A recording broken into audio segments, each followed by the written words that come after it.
Okay, I think we're ready to go. Welcome, Joseph Gerson. Thank you so much for joining me today. Thank you for So, inviting me. you bet. I would like to introduce you briefly. There's much one could say, but Dr. Joseph Gerson is president of the Campaign for Peace, Disarmament, and Common Security, and author of With Hiroshima Eyes, which I happen to have here, and also Empire and the Bomb. And the subtitle is How the US Uses Nuclear Weapons to Dominate the World. So definitely an authority on this topic. And I'd like to ask you, before we actually get into the technical details, like, what is it about the world that would make you care so much that you want to work on such a difficult issue? Well, I think each of us, appreciates the preciousness of life. I mean, our own lives and those that we love. And so, that's obviously a foundation. And, you kind of multiply out from there. I mean, everybody ultimately has that feeling and that right. Also, just to say, I'm Jewish. I was born in 1946 in the aftermath of the Holocaust. And when I was growing up, my parents taught me never again to anyone and never to participate in the crimes of silence, never to look away from when injustice is being done. And there's just powerful lessons that in a situation where we face both the possibility of nuclear annihilation and also the devastation of climate change. It's quite clear that people need to take responsible action to preserve human life. Thank you. That's certainly clear. So, and basically, what is the current situation that makes it essential for us to think about nuclear weapons? Well, I just would encourage your listeners to think back just a couple of weeks when Nancy Pelosi was so afraid that in Trump's desperation, facing both ouster from office, but possibilities of financial catastrophe with bankruptcy and possible imprisonment, there was deep fear that Trump might decide to pull the plug on his life and take the rest of us with us. And so she contacted the leading figures at the Pentagon to help ensure that Trump wouldn't be able to push the button, which is something that he can legally, or the president, now Biden, can legally do on his own authority. We face a situation largely unknown to people in the United States that on really about 30 occasions since the atomic bombings of Hiroshima and Nagasaki, during international crises and wars, the United States has used its nuclear weapons in the same way that an armed robber uses his gun in the course of an armed robbery. Whether or not the trigger is pulled, the gun has been used. And we face the dangers of miscalculations and accidents in those circumstances.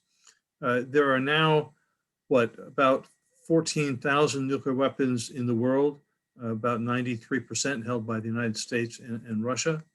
And we face the dangers of either unintentional, accidental initiation of nuclear war, or even the possibility that they would be used intentionally. The Physicians for Social Responsibility did a study with a leading environmental scientist and his colleagues, in which they found that the exchange of even a small number of nuclear weapons, say 50 to 100, say in this case between India and Pakistan, would lead to fires and smoke, which not only would kill millions of people, the detonation in the first minutes of the nuclear war, but that smoke would spread across the northern hemisphere for about a decade, would lead to global cooling, failure of crops, and famine, which could kill up to 2 billion people, which is to say nearly half of the world's population. So the urgency to get rid of these weapons is very real. And that's a limited nuclear war, and it's hard to imagine it wouldn't escalate from there. So, right. I mean, when you're dealing with the United States, Russia, to a lesser degree, China, you're looking at an exchange that would lead to nuclear winter, which would lead to probably the death of 98, 99% of all human beings, other species, and the end of life as we've known and imagined it. So, in that context, we're celebrating the Treaty on the Prohibition of Nuclear Weapons. So, tell us a little more about that and why we should be celebrating.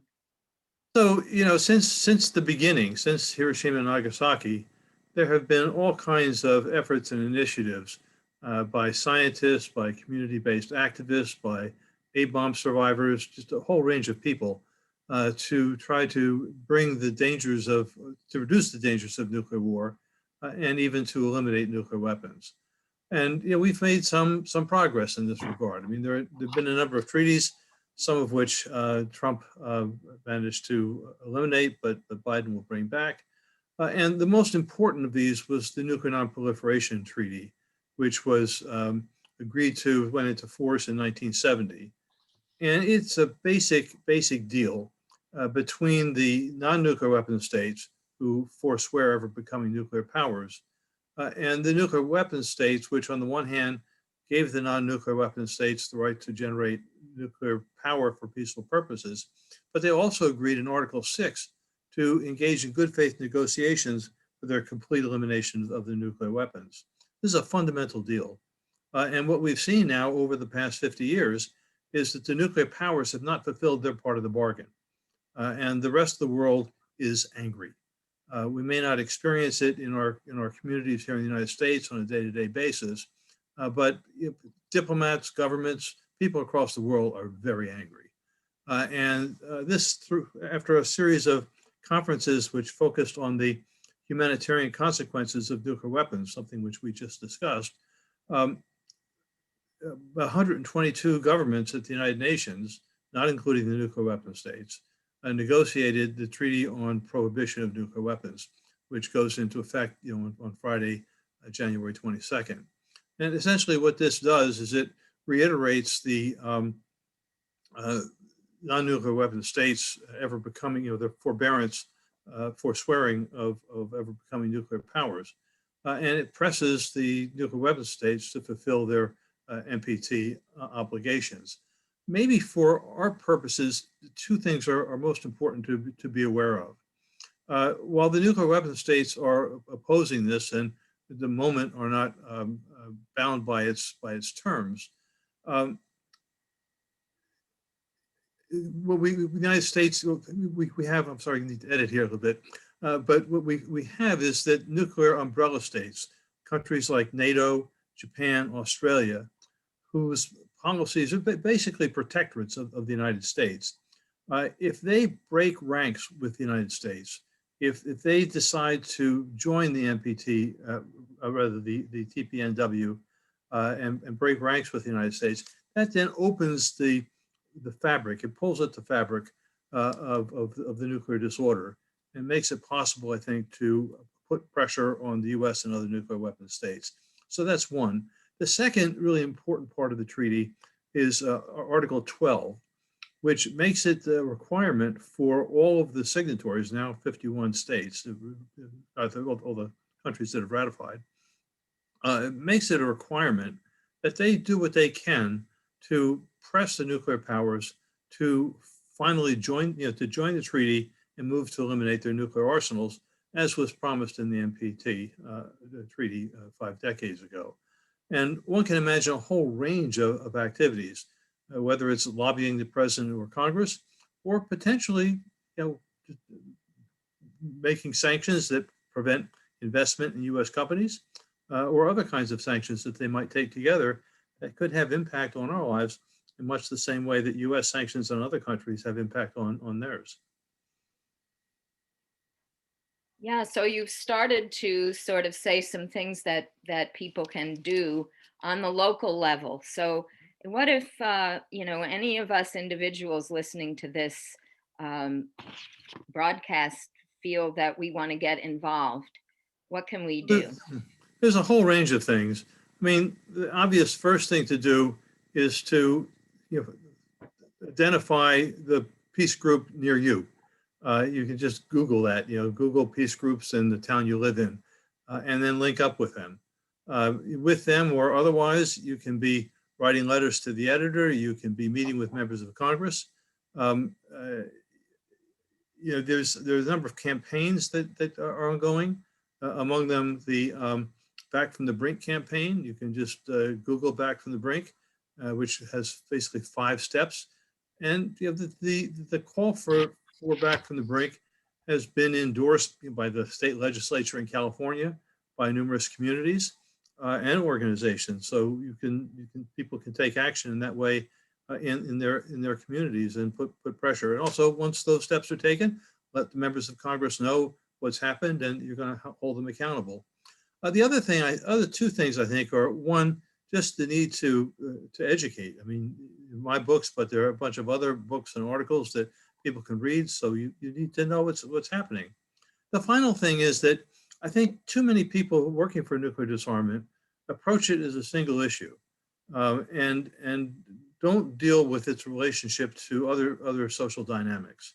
So on the one hand, in the middle of the pandemic and our economic crisis right now, the need to revitalize our economy, there are going to be enormous pressures on our national budget. And the United States is now planning to spend an estimated $2 trillion on the replacement of its entire nuclear arsenal and delivery systems. Well, that's $2 trillion for the elimination of the human race. And that's money that should be spent to be putting people back to work, to deal with climate change, to keep people in their homes, all the rest. And so with local groups and otherwise pressing for cutting spending for nuclear weapons and other military spending and putting that money to use for human needs is something we should all be thinking about and doing. The other is we need to understand the relationship of preparations for nuclear war with larger U.S. foreign policy. One unfortunate reality of the Biden administration is that it's continuing the Obama and Trump confrontation and containment with China, building up our military there. And we've had a number of very close calls in so-called freedom of navigation operations in the South China Sea. I mean, people need to learn where the South China Sea is and why it's important. It's become the geopolitical center of the struggle for world power. And an incident there could all too easily escalate into a wider and potentially nuclear war. So people need to think and learn about the relationship of nuclear weapons to and the dangers of nuclear war to other issues. Thank you so much. I think at this point we should just give a few places where people can go for more information. You mentioned Back from the Brink. That's preventnuclearwar.org.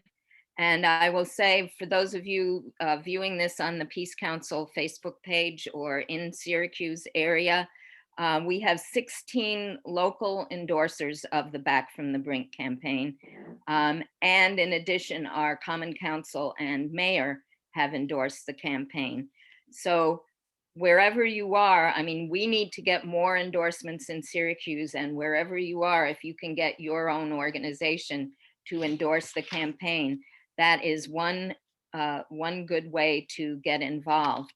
And Joseph, I'd ask you to give the web address for your organization, and people can look that up as well. Sure. Well, there's actually 2.